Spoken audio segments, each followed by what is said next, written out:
आप सभी का हमारे YouTube चैनल द रिपीटर्स में हार्दिक स्वागत है। आज इस वीडियो में बात करेंगे कि आपको एग्जाम शुरू होने से पहले और एग्जाम के दौरान किन-किन बातों का ध्यान रखना है। इसमें सबसे पहले हम बात करते हैं कि एग्जाम से पहले आपको किन-किन चीज़ों का ध्यान रखना है, जिसमें सबसे पहले और सबसे इम्पोर्टेंट चीज़ आती है आपका एडमिट कार्ड और फोटो। क्योंकि फोटो के बिना तो कुछ सेंटर्स में मान जाएँगे कि आपके पास फोटो नहीं है तो फिर वो इतना कुछ नहीं बोलते हैं क्योंकि कमीशन कॉपी के लिए फोटो चाहिए होती है। तो वो बोलते हैं कि आपकी कमीशन कॉपी जो है उसमें अगर आपकी फोटो क्लियर है तो आपको फोटो की ज़रूरत नहीं है, अदरवाइज़ वो फोटो वहाँ पर चिपकाने को बोलते हैं। लेकिन एडमिट कार्ड बहुत इम्पोर्टेंट है। अब मैं एडमिट कार्ड के लिए क्यों कह रहा हूँ? क्योंकि जिनका पेपर सुबह 9 बजे जल्दी होता है, वो लोग 1 दिन पहले ही अपना एडमिट कार्ड निकलवा लें। अब मैं ऐसा क्यों कह रहा हूँ? क्योंकि ये चीज़ मेरे साथ बहुत बार हुई है कि जैसे मेरा कल सुबह 9 बजे पेपर था, तो मैं आज सोचूँगा कि एडमिट कार्ड निकलवाऊँगा और ये सोचता हूँ कि सुबह निकलवाऊँगा, दोपहर में निकलवा लूँगा, शाम में निकलवा लूँगा और शाम में मैं उस चीज़ को भूल जाता था और जब सुबह 6 बजे या 7 बजे जब भी उठता था एग्ज़ाम के लिए, तो उस टाइम मेरे को रियलाइज़ होता था कि मैंने तो एडमिट कार्ड ही नहीं निकलवाया और सुबह 9 बजे कोई दुकानें भी नहीं खुलती हैं स्टेशनरी की, वहाँ से अपन फ़ोटोकॉपी करवा लें। तो ऐसा बहुत सारे लोगों के साथ होता है, इसलिए आपको एडमिट कार्ड 1 दिन पहले ही निकलवा लेना है और डिले नहीं करना है कि मैं शाम को निकलवाऊँगा या फिर मैं दोपहर को निकलवाऊँगा। क्योंकि भैया 9 बजे आपके लिए स्टेशनरी की दुकान ओपन होगी कि नहीं होगी ये आपको नहीं पता है। अब पहले तो काम चल जाता था क्योंकि टीसीएस के सेंटर्स होते थे, वो एक सही जगह पे होते थे और वहाँ पर उसके आस-पास में स्टेशनरी की दुकान मिल जाती थी। लेकिन अभी जिस तरह के सेंटर्स आप देख रहे हैं कि इतने रिमोट एरियाज़ में सेंटर्स है, वहाँ पर आपको स्टेशनरी की दुकान मिलेगी या नहीं मिलेगी, कोई आइडिया नहीं है उसका। इसीलिए ये गलती आपको नहीं करनी है। सेम चीज़ यहाँ पर फ़ोटो के लिए भी है कि फ़ोटो आपको लेकर जानी है, चाहे वहाँ पर आपके लिए यूज़ हो या ना हो, लेकिन आपको फ़ोटो लेकर जानी है। और इसके लिए भी आप डिले मत करिए कि शाम को खिंचवा लूँगा अगर किसी के पास फ़ोटोज़ अवेलेबल नहीं है तो। वो एडमिट कार्ड के साथ-साथ ही फ़ोटोज़ भी खिंचवा ले अगर जिसके पास अवेलेबल नहीं है तो। ठीक है? फिर हम बात करते हैं स्लीप की। सबसे बड़ी दिक्कत जो सीरियस एस्पिरेंट्स को आती है, वो ये है कि उनको एग्ज़ाम के 1 रात पहले नींद नहीं आती। मेरे कुछ दोस्त इस डर के चलते नींद की गोलियाँ लेकर सोते थे ताकि उनको नींद पूरी हो सके। कुछ लोग कफ सिरप लेकर सोते थे क्योंकि उनमें सेडेटिव्स होती हैं, उससे नींद आती है। तो आप लोग ऐसा बिल्कुल भी नहीं करें क्योंकि अगर आप नींद की गोलियाँ या फिर कफ सिरप लेकर सोते हैं तो उसका असर आपको एग्ज़ाम के टाइम पर भी हो सकता है कि दिखे। क्योंकि एग्ज़ाम आपका सुबह 9 बजे रहेगा, तो हो सकता है कि आप उस टाइम थोड़े-से नींद का थोड़ा आपके रहे, तो आपको ये चीज़ें नहीं करनी है बिल्कुल भी। अब करना क्या रहता है कि इसके अंदर कि आपको इस बारे में सोचना ही नहीं है पहले दिन। जैसे कल किसी का एग्ज़ाम है, तो आज उसको बिल्कुल भी नहीं सोचना है इस बारे में कि मेरे को नींद आएगी या नहीं आएगी। क्योंकि जितना सोचोगे उतना आपको नींद परेशान करेगी और आपको बिल्कुल भी नींद नहीं आएगी। इसलिए इसके बारे में कुछ भी नहीं सोचना है और अगर आपको नींद ना भी आए ना पूरी रात, तो भी इतनी कोई दिक्कत नहीं है क्योंकि 1 घंटे का पेपर है। बस आपको वहाँ पर मेडिसिन लेकर जानी है सर दर्द की। क्योंकि हो सकता है कि नींद नहीं आने की वज़ह से आपका सर दर्द करे, तो आप वहाँ पर मेडिसिन लेकर एग्ज़ाम देकर आइए, कोई प्रॉब्लम नहीं आती है। क्योंकि मेरे साथ 1-2 बार ऐसा हो चुका है कि मेरे को नींद ही नहीं आई पूरी रात के अंदर और आई भी तो कम से कम 1 घंटे आई होगी। तो उसके लिए आपको बिल्कुल परेशान नहीं होना है क्योंकि 1 घंटे के पेपर में आपको इतनी प्रॉब्लम नहीं करने वाली ये नींद, ठीक है? फिर आता है फूड। अब जिस दिन आपका एग्ज़ाम है उस दिन आप थोड़ा हल्का खाना खाकर जाइए, क्योंकि भारी खाना खाकर जाते हैं तो थोड़ा-सा ड्राउज़ी फ़ील करते हैं हम, थोड़ा-सा मतलब नींद का रहता है क्योंकि पहली रात भी आपको अच्छे से नींद नहीं आई है और आप थोड़ा-सा हेवी खाना और खा के चले जाएँगे तो उसका असर आपको हो सकता है दिखे, इसलिए आपको बिल्कुल हल्का खाना खाना है। फिर आता है कि आपको सेंटर पर टाइम पर पहुँचना है। अब मैं ऐसा क्यों कह रहा हूँ, बहुत सारे लोगों को लग सकता है कि यार ये तो सबको ही पता होता है। लेकिन देखो सबको पता होने के बाद में हमारे साथ में कुछ ऐसी चीज़ें हो जाती हैं, जिससे हम टाइम पर नहीं पहुँच पाते हैं। इसलिए आपको जितना टाइम आपको लगता है उससे 2 घंटे पहले आप घर से निकलिए। जैसे मेरे साथ हुआ था एनटीपीसी के एग्ज़ाम के अंदर, कि जब इसका एग्ज़ाम था प्री का, तो मैं जितना टाइम लगता है उससे 1 घंटा मैंने मार्जिन लेकर चला था कि हाँ, कि इतना टाइम मेरे को लगता है उसका 1 घंटा पहले मैं निकल गया था। लेकिन हुआ क्या कि आगे चल के रोड का जो कंस्ट्रक्शन का काम था वो चल रहा था और उन्होंने डाइवर्जन कर रखा था, मतलब दूसरे रूट से भेज रहे थे। तो जो बस थी वो दूसरे रूट से जा रही थी और उसको कम से कम 1.5 घंटा लग गया एक्स्ट्रा इस डाइवर्जन रूट से, और मैं उस बस से भी नहीं उतर सकता था क्योंकि रिमोट एरिया था। अब मैं उतर कर जाऊँगा भी किससे, क्योंकि ट्रांसपोर्टेशन का इतना दिख नहीं रहा था और मैं उस एग्ज़ाम में लेट हो गया और मैं उस एग्ज़ाम को दे भी नहीं पाया। इसलिए ऐसी अनफोर्सीन प्रॉब्लम्स आपको फेस करनी पड़ सकती हैं, इसलिए जितना टाइम आप मान के चलते हैं उससे 2 घंटा पहले आप घर से निकलिए। फिर इसमें इम्पोर्टेंट आता है कि हम एंट्री बहुत लेट करते हैं। देखो होता क्या है कि हमको एंट्री कब तक रहती है सेंटर के अंदर, कि एग्ज़ाम के 30 मिनट होने से पहले आप उसमें एंटर कर जाने चाहिए। और यूजुअली लोग क्या करते हैं कि 35 मिनट रहती है, तब जाके उसमें एंटर करते हैं बिल्कुल एंड मोमेंट पे।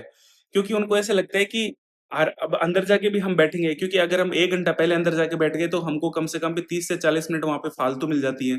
तो वहाँ पर बैठ के क्या करेंगे, इससे बेटर है कि यहाँ पर फ़ोन चला लें। और इन लोगों में से मैं भी था हमेशा। लेकिन प्रॉब्लम अब ये है ना कि अब टीसीएस नहीं कंडक्ट करवा रहा है, क्योंकि टीसीएस यूजुअली जो फॉर्मेलिटीज होती हैं उनको टाइम पर कंडक्ट करवा देता था। लेकिन अब कौन है, अब है एडिक्विटी। इनके पास ना तो इतना प्रॉपर इंफ्रास्ट्रक्चर है, ना ही इनके पास इतना मैन पावर है। इसी वजह से इनको टाइम लग सकता है। और अगर आप लेट एंटर करेंगे तो आपका बायोमेट्रिक सबसे लास्ट में होगा, और हो सकता है कि एग्जाम शुरू होने से पहले ही आपको वो फॉर्मेलिटीज करवा रहे हो। तो आप उस टाइम हड़बड़ी में रह सकते हैं, और भागते-भागते आप अपने सारे काम करवाओगे एग्ज़ाम शुरू होने तक। तो इसका इम्पैक्ट आपको एग्ज़ाम पर भी दिख सकता है। इससे बेटर है कि आप थोड़ा जल्दी अंदर पहुँच जाइए और वहाँ पे शांति से बैठ जाइए। फिर आता है कि जब आपको वहाँ पर थोड़ा फ्री टाइम मिलता है तो उस टाइम आप सोइए मत बिल्कुल भी। फ्री टाइम कब मिलता है? जब ये एंट्री होने के बाद में, सारी फ़ॉर्मेलिटीज़ होने के बाद में, जब एग्ज़ाम शुरू होता है तो आपके पास में 20 से 25 मिनट, मतलब जैसा कि यूजुअली अब तक होता है उसके अकॉर्डिंग 20 से 25 मिनट आपके पास में बच जाती थी। तो इस पीरियड के अंदर कभी-कभी, मतलब मैंने बहुत सारे लोगों को देखा है कि वो वहाँ पर उसी टेबल पे सर रख के सो जाते हैं। तो आपको बिल्कुल ऐसा नहीं करना है, क्योंकि आपका दिमाग इनएक्टिव हो जाएगा।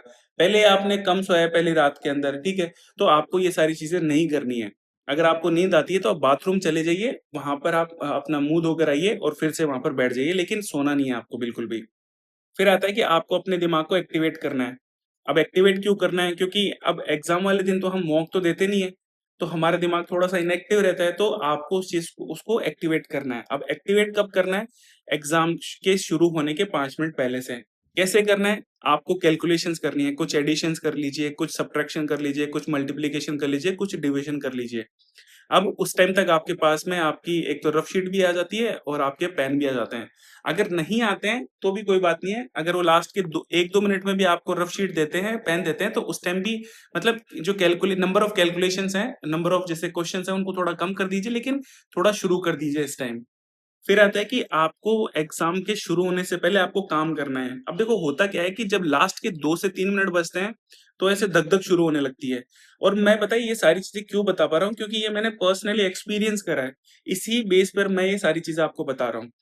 तो जब एग्ज़ाम के 2-3 मिनट बचते हैं, तो उस टाइम आपको जैसे धक-धक शुरू होने लगती है, और जैसे-जैसे वो मिनट सेकंड्स में बदलती है, मतलब जब आपके पास में 50 सेकंड या 40 सेकंड बचती है, तो वो धड़कनें और तेज़ होने लगती हैं। तो जब आपके पास में लास्ट का 1 मिनट बचा हो, तो उस टाइम आपको आँखें बंद करनी है, लंबी-लंबी साँसें लेनी है और उनको बाहर छोड़ना है, ताकि जो आपकी हार्ट रेट जो ज़्यादा हो गई है, वो थोड़ा कम हो सके। और ये आपको मल्टीपल टाइम्स करना है, ताकि आप खुद को काम कर सको। और ये चीज़ आपको बिल्कुल फालतू लग सकती है, लेकिन ये चीज़ आपके एग्ज़ाम के लिए बहुत इम्पोर्टेंट है और आपको ये करना है। फिर आता है कि आपको एग्ज़ाम से पहले आपके जितने भी प्रोसीजर्स हैं, वो सारे कंप्लीट करने हैं। मतलब कि आपको कैसे कंप्लीट करने हैं? देखो, मैंने इस चीज़ को पिछले वीडियो में भी बताया कि अगर जो इन्विजिलेटर्स हैं, उनको टाइम लग रहा है आपके फ़ोटो को चिपकाने में या फिर कमीशन कॉपी देने में, तो आप अपनी खुद की हेल्प करिए। और जैसे मान लें कि कहीं पर आपको फेविस्टिक दिखती है, तो उठ के फेविस्टिक लेकर आइए और अपनी फ़ोटो को चिपकाइए। अगर आपको कहीं पे थंब इम्प्रेशन दिख रहा है, तो उसको लेकर आइए, आपके थंब वहाँ पर इम्प्रेस करिए। अटेंडेंस वालों को बोलिए कि अटेंडेंस लेकर आओ सर, हमारी अटेंडेंस कर दो। तो इस तरह से आपको चीज़ें करनी हैं, अगर वो नहीं कर पा रहे हैं टाइम पर। फिर इसमें लास्ट आता है कि आपको पैनिक नहीं करना है। अगर आपके प्रोसीजर कंप्लीट भी नहीं होते हैं ना, तो भी आपको पैनिक नहीं करना है। आपको बस उनको से रिक्वेस्ट करनी है कि सर, हमारा ये एग्ज़ाम बहुत इम्पोर्टेंट है। हमने इस एग्ज़ाम की काफ़ी दिनों से तैयारी करी है, तो आप प्लीज़ एग्ज़ाम के बीच के अंदर इन सब चीज़ों को नहीं करवाएँ। एग्ज़ाम के बाद में हम रुक जाएँगे, और उस टाइम आपको जितने भी प्रोसीजर करवाने हैं, उतने सारे आप करवा लेना। लेकिन एग्ज़ाम के बीच में नहीं आएँ। आप ये उनसे रिक्वेस्ट कर सकते हैं, ठीक है? अब इस पर मानना या नहीं मानना उन पर डिपेंड है, लेकिन आप अपनी तरफ से तो रिक्वेस्ट कर लीजिए उनको। अब हम बात करेंगे कि आपको एग्ज़ाम के दौरान किन-किन चीज़ों का ध्यान रखना है।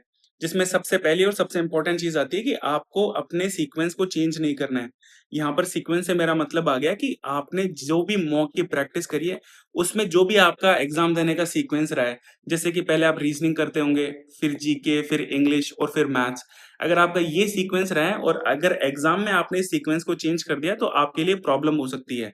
क्यों प्रॉब्लम हो सकती है? क्योंकि आपको जब मॉक दे रहे हैं, तो आपने इसकी प्रैक्टिस करी है। आपको पता है कि शुरुआत के 15 मिनट आपको रीज़निंग को देने हैं, जीके को 7 से 8 मिनट देना है, तो वो एक टाइमिंग सेट रहती है। आपको आइडिया रहता है कि आपको रीजनिंग को 15 मिनट देने हैं, जीके को 7 से 8 मिनट देने हैं, इंग्लिश को 8 से 10 मिनट देने हैं, इस तरह से आपकी टाइमिंग वहाँ पर फिक्स रहती है। अगर ये चीज़ अगर आप एग्ज़ाम में नहीं करते हैं तो आप जैसे आपने मान लिया कि मैथ्स को शुरुआत कर दी। अब मैथ्स में आपने 20 से 25 मिनट ले लिए। अब उसमें आपको ये आइडिया नहीं बैठेगा कि यार मैं सही चल रहा हूँ या गलत चल रहा हूँ। इसीलिए आपको अपने सीक्वेंस बिल्कुल भी चेंज नहीं करने हैं।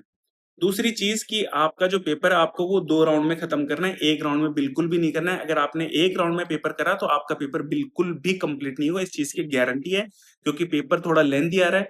और अगर गलती से लास्ट के अंदर जो आसान क्वेश्चन है अगर वो छूट गए तो आपको इससे बड़ा रिग्रेट कुछ भी नहीं होगा। इसीलिए एग्ज़ाम को 2 राउंड्स में अटेम्प्ट करना है।